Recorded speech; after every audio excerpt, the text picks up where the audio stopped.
On dit que lorsque l'on devient médecin, tout votre monde change. Mais rien dans ma formation médicale ne m'a préparée à devenir mère à 34 ans. La mienne a aussi changé, mais pas pour les raisons auxquelles je m'attendais. Parce qu'au moment où mon mari, Ethan, a regardé notre fils nouveau-né pour la première fois, il n'a pas pleuré, ni souri, ni même tendu la main vers lui. Il a juste fixé le bébé et a dit « Nous avons besoin d'un test ADN ». Immédiatement, le silence est tombé dans la pièce.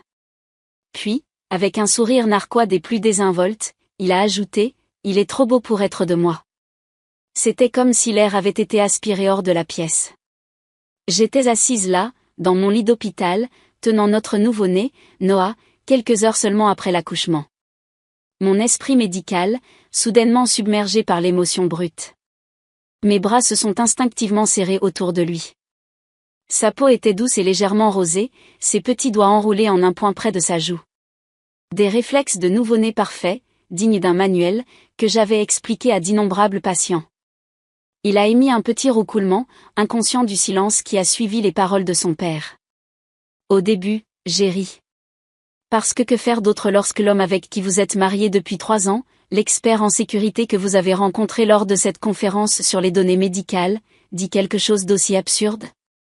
Mais personne d'autre ne s'est vraiment joint à moi. Fiona, ma collègue sage-femme depuis 10 ans, a ri maladroitement, plus par malaise que par amusement. Ma sœur Vanessa, qui faisait défiler son téléphone près de la fenêtre, s'est soudainement raidie avec la vigilance que je reconnaissais de son attitude en salle d'audience.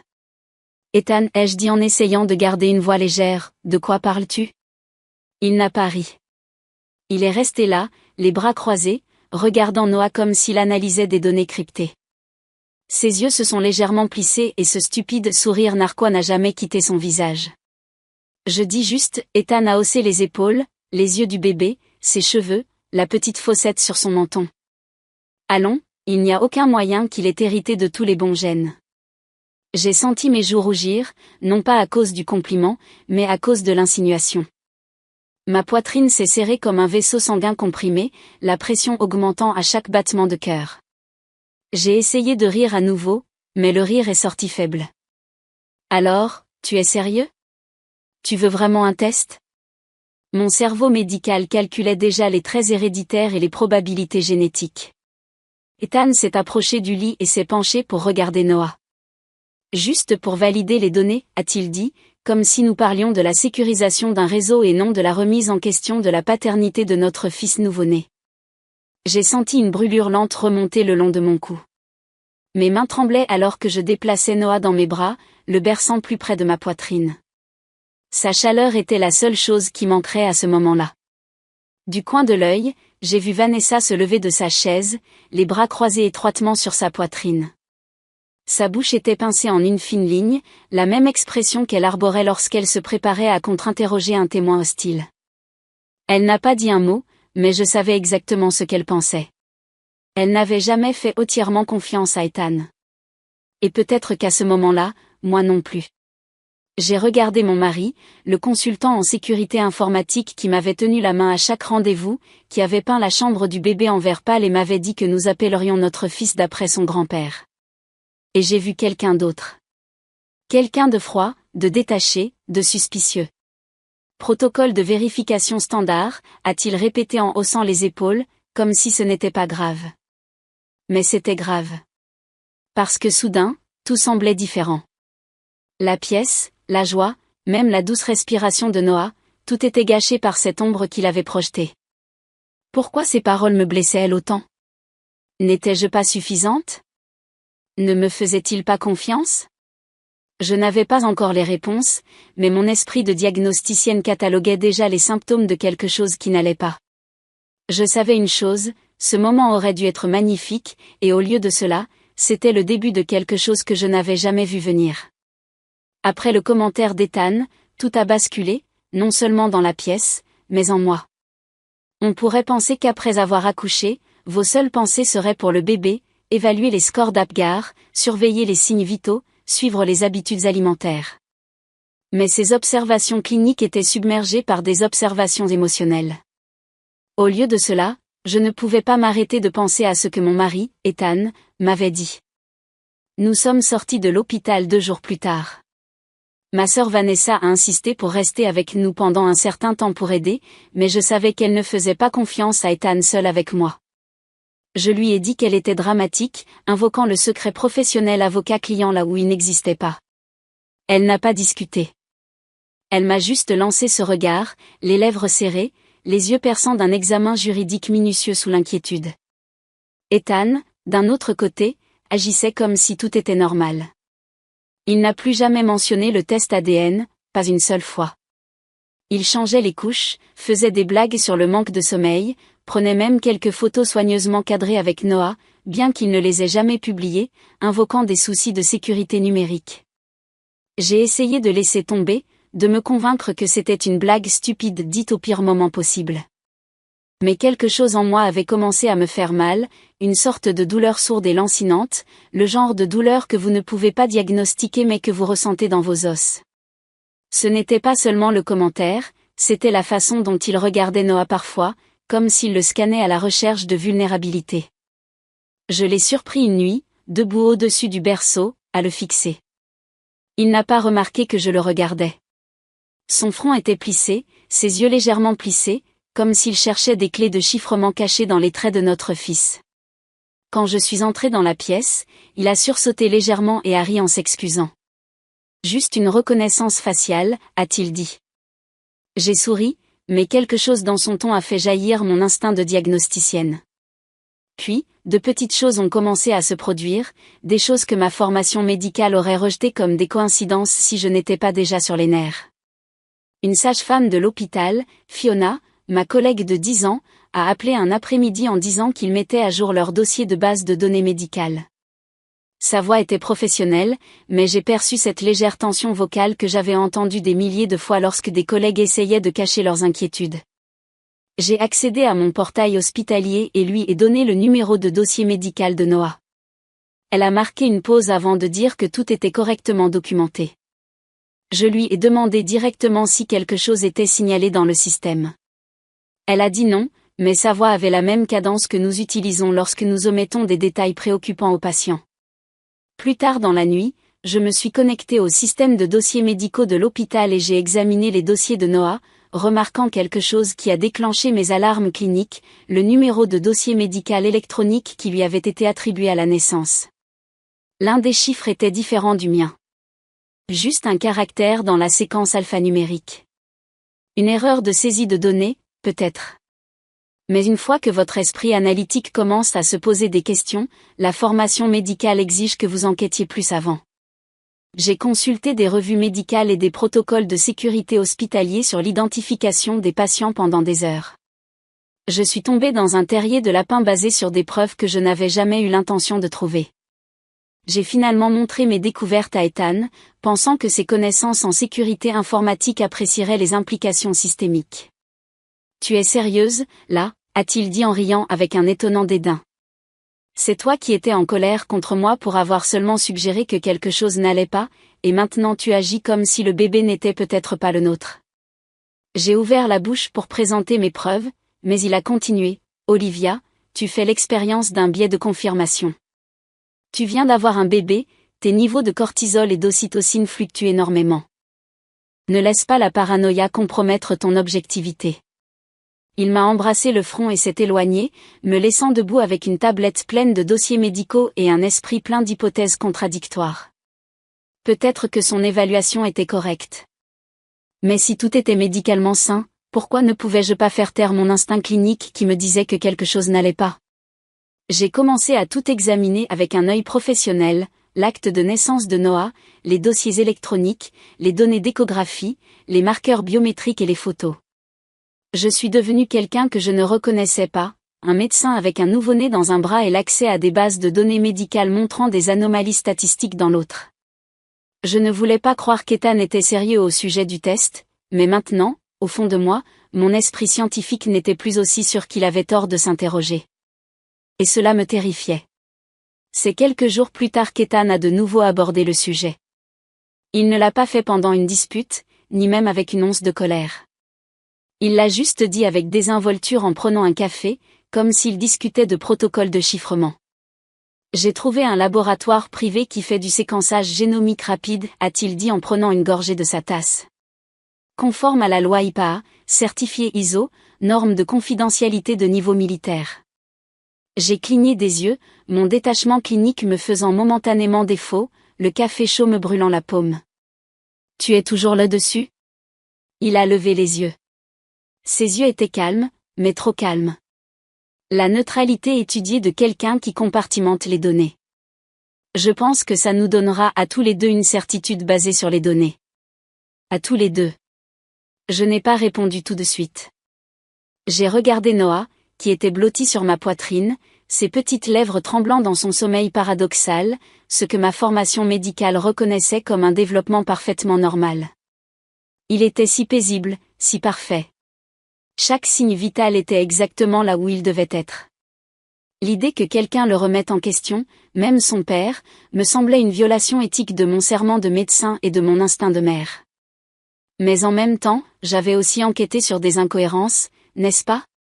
Le numéro de dossier médical qui ne correspondait pas, l'hésitation professionnelle de Fiona, la façon dont Ethan analysait Noah dans le noir comme s'il cherchait des anomalies dans un code. Je croyais que tu avais dit que tu plaisantais, ai-je murmuré, toujours en surveillant les schémas respiratoires de Noah pendant que mon cœur s'emballait contre son rythme régulier. Ethan a haussé les épaules. Évaluation des risques. Mais sérieusement, Olivia, des preuves empiriques ne t'aideraient-elles pas aussi ? Ton comportement d'observation montre des réponses d'anxiété élevées, des symptômes classiques de biais de confirmation. Il n'avait pas tort dans son évaluation clinique, mais quelque chose dans sa façon de s'exprimer sonnait faux. Pas inquiet, algorithmique, comme s'il avait déjà cartographié l'arbre décisionnel et me guidait vers le résultat qu'il avait prédéterminé. Cette nuit-là, je n'ai pas dormi. Ma formation médicale luttait contre mon instinct maternel et mes soupçons professionnels. Je continuais à regarder Ethan du coin de l'œil, non pas parce que je pensais qu'il ferait du mal à Noah, mais parce que j'ai réalisé que je ne connaissais pas le consultant en sécurité que j'avais épousé lors de cette conférence sur les données médicales il y a 3 ans. Ou peut-être que je ne l'avais jamais connu au-delà des références et des présentations sur la cybersécurité qui m'avaient d'abord impressionné. Le lendemain matin, j'ai accédé directement au système de dossier de l'hôpital avec mes identifiants de médecin.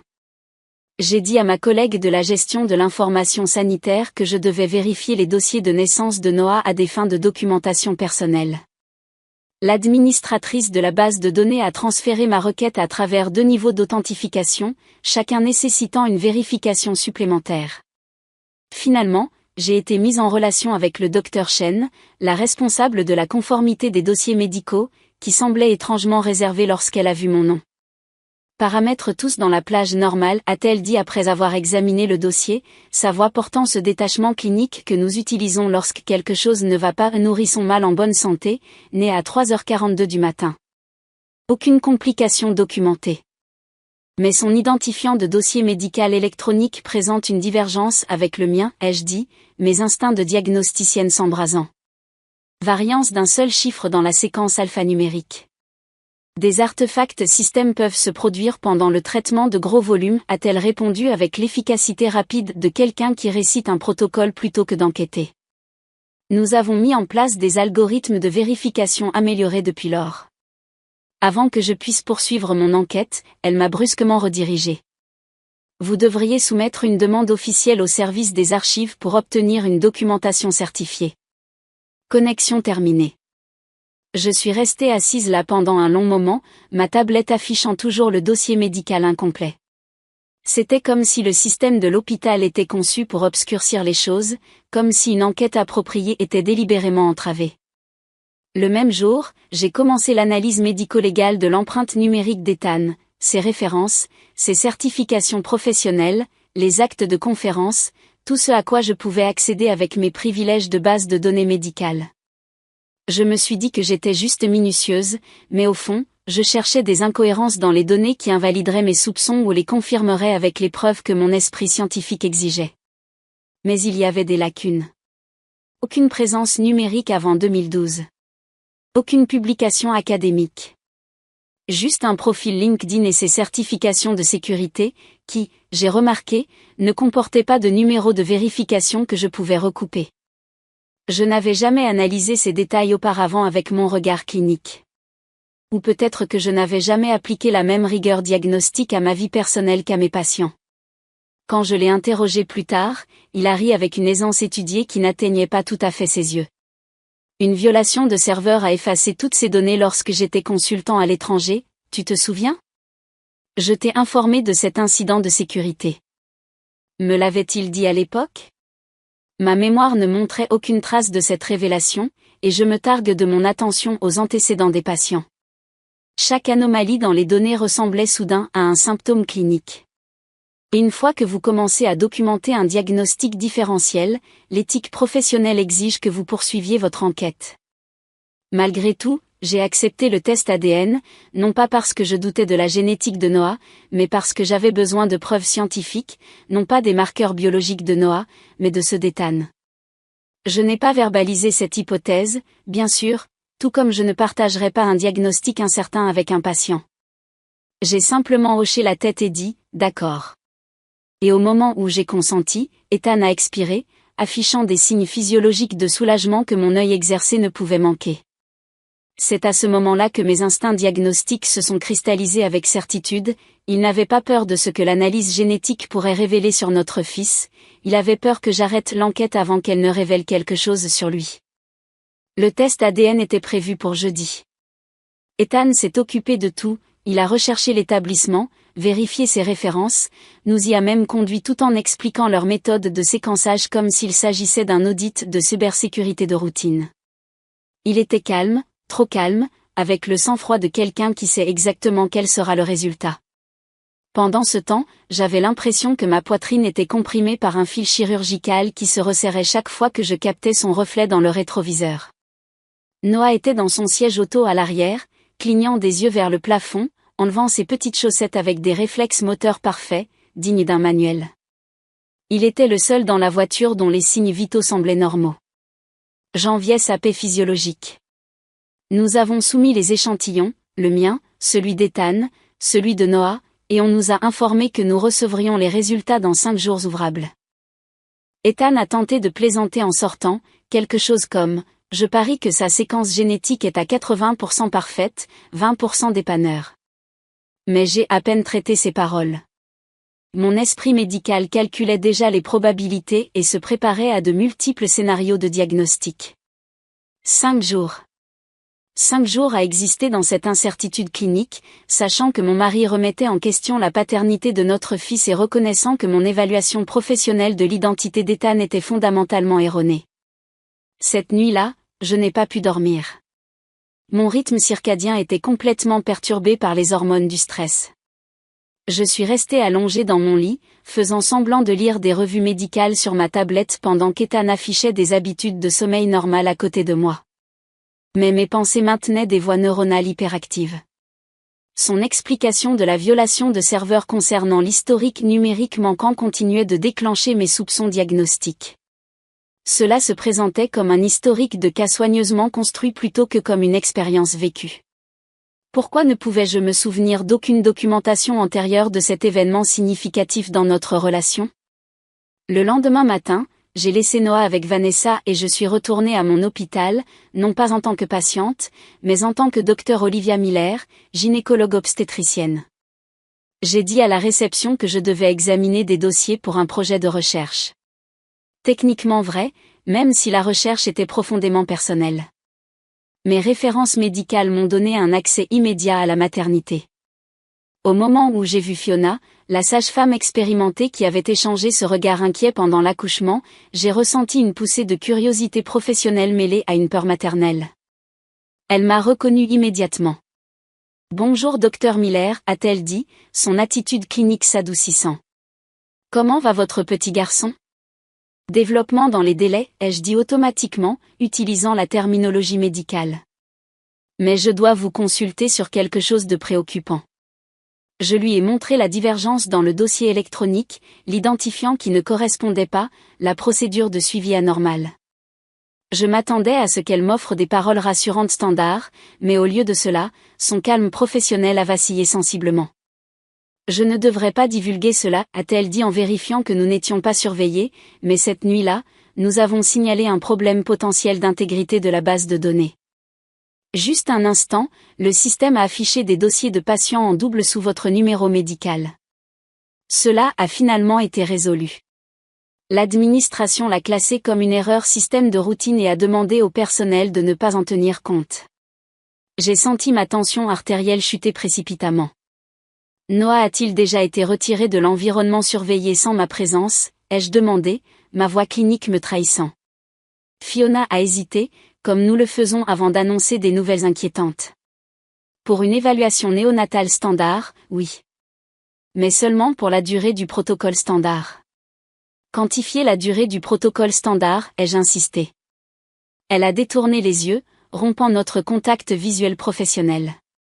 Je l'ai remercié, mon système nerveux autonome en sur-régime, et j'ai quitté l'hôpital dans un état de dissonance cognitive. Mes mains présentaient de fins tremblements alors que je serrais le volant. Ma muqueuse buccale était visiblement sèche. L'expression « dossier de patient en double » résonnait dans mes voies neuronales comme une alerte médicale d'urgence. Je ne pouvais pas divulguer ces découvertes à Ethan, pas sans confirmation supplémentaire. J'avais besoin de preuves corroborantes. J'ai donc lancé une enquête approfondie, empreinte numérique, acte de conférence sur la sécurité, toutes les bases de données auxquelles j'avais accès professionnellement concernant les antécédents d'Ethan. J'ai même utilisé les abonnements aux bases de données juridiques de Vanessa, ce que mes limites éthiques m'auraient normalement empêché de faire. J'étais passée du statut de médecin à celui d'enquêtrice médico-légale dans mon propre mariage.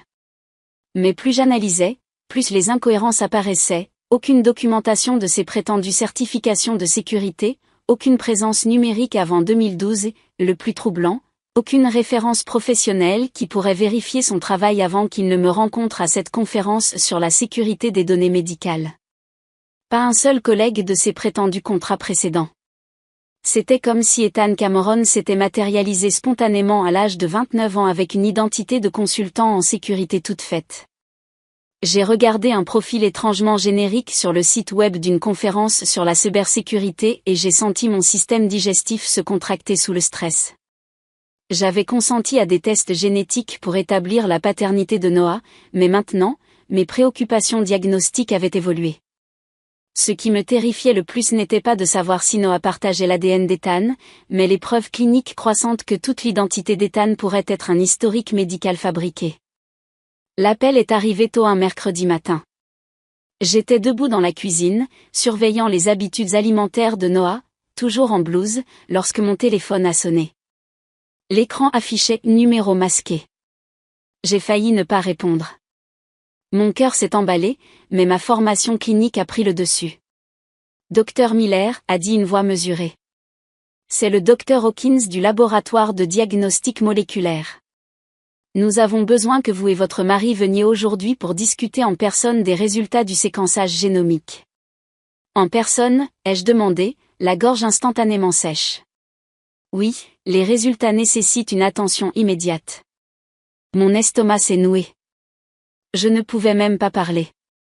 J'ai simplement acquiescé comme si je recevais les résultats d'un laboratoire. Ethan n'a pas posé de questions quand je lui ai dit. Il a juste dit, donné confirmé et a attrapé ses clés. Le trajet jusqu'au laboratoire s'est déroulé en silence. Noah dormait dans son siège auto, inconscient de la tempête scientifique qui l'entourait. Je regardais par la fenêtre, le pouls accéléré, essayant de réguler ma respiration. Au laboratoire, un technicien nous a conduits dans une salle de consultation. C'était froid, stérile, à température contrôlée pour les équipements sensibles. Un moniteur numérique sur le mur affichait des biomarqueurs, chaque mise à jour intensifiant mon anxiété. Puis le Dr Hawkins est entré. Il avait la cinquantaine, grisonnant aux tempes, avec l'autorité d'un spécialiste en médecine légale. Il s'est assis en face de nous, a ouvert un dossier sécurisé et a marqué une pause assez longue pour que ma poitrine se serre. Je vais présenter mes conclusions directement, a-t-il déclaré. L'analyse génétique a produit des résultats hautement anormaux. J'ai serré Noah plus fort, soudainement consciente de sa chaleur, preuve tangible de son existence. Le Dr Hawkins m'a regardé en premier. Dr Miller, biologiquement, cet enfant ne montre aucune relation génétique avec Ethan Cameron. Je n'ai pas cligné des yeux. Ma prédiction diagnostique était correcte. Mais ensuite, il s'est tourné vers Ethan. Son regard s'est attardé avec une précision clinique. Quelque chose a changé dans son expression, une préoccupation professionnelle peut-être, voire une alarme contenue. Ethan Cameron, a-t-il poursuivi d'une voix plus basse, votre ADN non seulement exclut la paternité, mais, de façon critique, votre profil génétique ne correspond à aucun enregistrement associé à l'identification que vous avez fournie.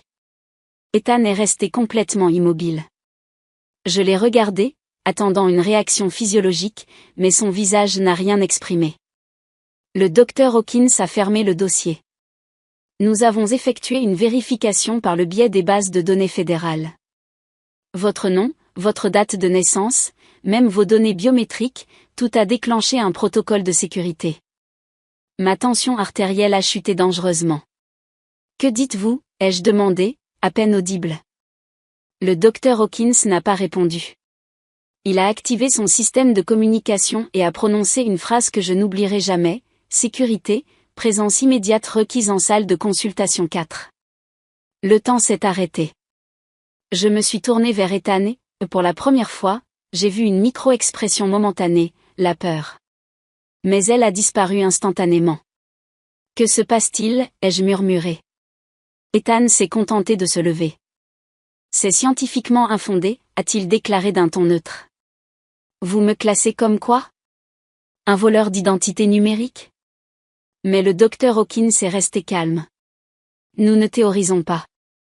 Votre ADN correspond à Cameron Wright, inculpé pour cybercriminalité en 2014. Le véritable Ethan Cameron est décédé dans un accident l'année suivante. Je ne pouvais plus respirer. La salle s'est déstabilisée. L'expert en sécurité que j'avais épousé, le père de mon enfant, était une pure invention.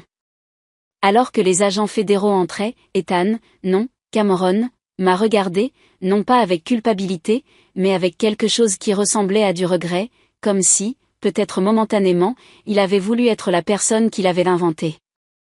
Ils l'ont retiré efficacement de ma vie, de l'avenir de Noah, de notre fiction élaborée.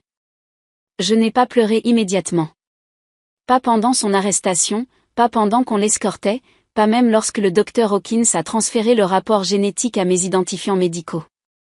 Je suis restée assise là à digérer, tenant Noah contre ma poitrine, sa tête sous mon menton, la seule certitude biologique dans ma réalité soudainement recalibrée. Les jours qui ont suivi ont été comme une attente interminable au milieu de données de recherche médicale sans paramètres. Tout a ralenti. Jugement clinique suspendu. Des revues médicales m'ont contacté lorsque l'affaire est apparue dans la littérature professionnelle, violation de la sécurité des soins de santé perpétrée par le biais d'une relation avec un médecin, l'ont-ils qualifié. Une affaire de vol de données médicales avec des éléments de fraude d'identité. J'ai rejeté leur formulation clinique. Ce n'était pas de la recherche, c'était ma vie. L'enquête a révélé que Ethan Cameron avait créé de multiples identités numériques, échappant aux poursuites et accédant au réseau de soins de santé à l'échelle nationale. Il n'était pas physiquement violent, mais le traumatisme psychologique était plus profond que n'importe quelle pathologie que j'avais diagnostiquée. Quel genre de personne construit une fausse identité pour infiltrer les systèmes médicaux? Et, plus troublant encore, quel genre de personne engendre un enfant au sein de cette tromperie? Pendant des semaines, j'ai analysé chaque interaction de manière diagnostique, chaque conversation, chaque geste, cherchant des symptômes que j'aurais dû détecter. Mais la vérité est que les individus ayant des tendances antisociales excellents à refléter exactement ce dont leurs cibles ont besoin. Ce qui m'a le plus choqué, Noah était génétiquement mien. J'avais craint un échange de nourrissons potentiels ou une erreur d'identification, mais l'enquête a confirmé ce que Fiona avait essayé de me dire, il y avait eu une anomalie du système, mais elle avait été corrigée avant la sortie de l'hôpital. Noah était resté sous surveillance appropriée tout le temps. Il était mien dès son premier souffle. Pourtant, Cameron avait utilisé ce problème technique comme une arme. Il avait amplifié l'incertitude, dirigé mes soupçons ailleurs pour protéger sa couverture. Méthodique. Malveillant. Calculé. Il m'a fallu des semaines pour prononcer son vrai nom. Plus longtemps encore pour cesser de l'appeler Ethan dans mes pensées. Maintenant, il n'y a que Noah et moi. Nous sommes restés chez Vanessa temporairement, ma sœur qui n'a jamais dit « je t'avais prévenu ». Elle m'a soutenue lorsque j'ai finalement craqué, et elle traite Noah comme s'il était tout. Parce que pour moi, il l'est. J'ai demandé la nullité du mariage. Il n'y a eu aucune complication. On ne peut pas rester marié à une personne fictive. Parfois, je reçois encore du courrier pour Ethan Cameron. Je le jette sans l'ouvrir. Et parfois, pendant les gardes de nuit, je pense à l'homme que je croyais connaître, celui qui m'aidait pour les biberons de nuit, qui avait peint la chambre du bébé, qui soutenait ma carrière médicale. Était-ce sincère, ou une stratégie de manipulation? Je manque de données concluantes. Peut-être que ce sera toujours le cas. Mais je sais ceci, parfois, la vérité ne fait pas que blesser, elle déstabilise complètement votre réalité. Elle force une reconstruction complète, exige que vous redécouvriez votre identité indépendamment de qui vous pensiez être votre partenaire. De ce recalibrage douloureux naît la résilience. Vous vous redécouvrez. Et j'ai trouvé Noah. C'est plus que suffisant. Je fais maintenant des présentations lors de conférences sur la cybersécurité médicale. Si vous avez déjà ressenti de l'incertitude quant à vos relations professionnelles ou à votre instinct clinique, sachez que d'autres partagent cette expérience. Parfois, des diagnostics difficiles conduisent aux traitements les plus efficaces. Si ce cas vous a interpellé, vous a apporté un éclairage nouveau ou a renforcé votre confiance en votre instinct, veuillez le partager avec des collègues qui pourraient en bénéficier et suivre mes recherches pour des protocoles de sécurité fondés sur des données probantes. Votre engagement fait progresser la sécurité médicale plus que vous ne le pensez. D'ici la prochaine fois, gardez à la fois votre vigilance clinique et votre humanité.